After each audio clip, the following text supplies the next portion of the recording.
Olá, famílias, tudo bem? Aqui é a psicóloga Aline e hoje a gente vai falar um pouquinho sobre o processo do luto, das perdas, que é um pouquinho parecido com o processo de depressão que a gente conversou no último vídeo e que pode estar acontecendo com muitos dos nossos alunos. Então a gente vai conversar um pouquinho sobre isso. O processo de luto, ele acontece não só quando a gente perde alguém por morte, um ente querido, uma pessoa amada. Ele acontece quando a gente perde qualquer coisa que nos é importante. Por exemplo, quando a gente perde um emprego, quando a gente perde um objeto que tinha muito valor sentimental, quando a gente perde uma amizade.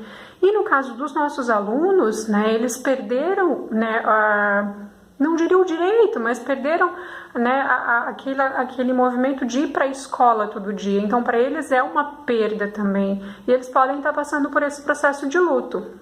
Então, no processo de luto, primeiramente as pessoas vivem uma negação. Elas dizem, não é isso, daqui a pouco passa, a gente vai voltar para a escola, não foi bem assim.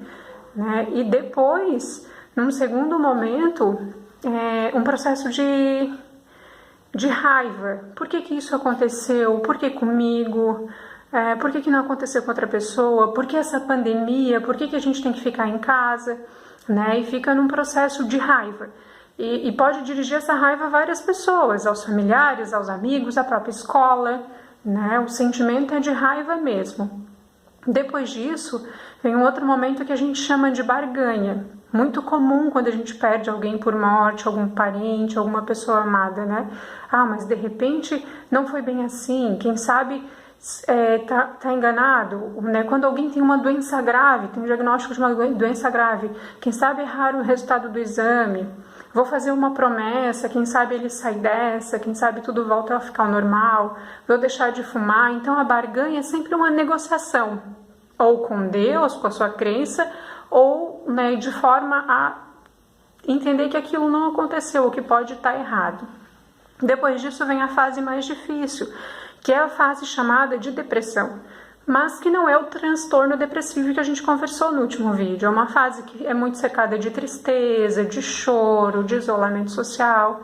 As pessoas não querem conversar, querem ficar mais no seu canto, mais no seu lugar. Então essa fase ela é bem complicada, é bem complexa e costuma demorar bastante, tanto numa perda de um objeto, de um emprego, de ir para a escola ou de uma pessoa querida. Por fim, quando a pessoa ela já vivenciou seu luto, ela já está de bem com a sua dor, com o seu sofrimento, vem a fase que a gente chama da aceitação. Então a pessoa como se a gente dissesse, se conforma com aquilo, e ela consegue conviver com aquela dor, com aquela ausência, com aquela perda. E aí segue a vida, o que não quer dizer que a tristeza vai embora, que vai deixar de ficar triste, que não vai mais lembrar da pessoa, ou que, no caso, os nossos alunos, não vão mais lembrar da escola, não vão mais falar da escola. Acredito que eles ainda estejam bastante deprimidos, pela ausência, por não poder vir para a escola, mas que alguns também já estão acostumados a estar em casa, talvez não falem mais na escola. A questão é que a gente precisa observar, se é um processo de luto natural, se eles estão tristes somente porque não estão vindo para a escola, ou se é realmente um transtorno depressivo, aquilo não passa todos os dias, a tristeza, o choro, o isolamento. Então é importante que a gente observe. E o processo de luto pode acontecer com qualquer um de nós, não só com eles. A gente está falando disso nesse momento porque eles não estão vindo para a escola. Mas conosco também, essa pandemia fez com que a gente deixasse de fazer muita coisa, como dar uma volta, sair para comprar no comércio sem medo. Então tudo hoje está cercado de muito medo. Então é importante a gente se observar também, se a gente está vivendo um processo de luto,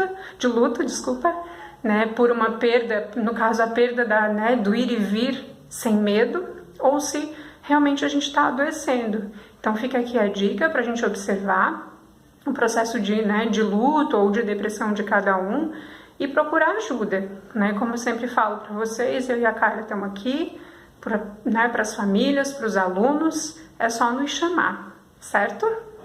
Um abraço para vocês, a gente se vê em breve. Tchau, tchau!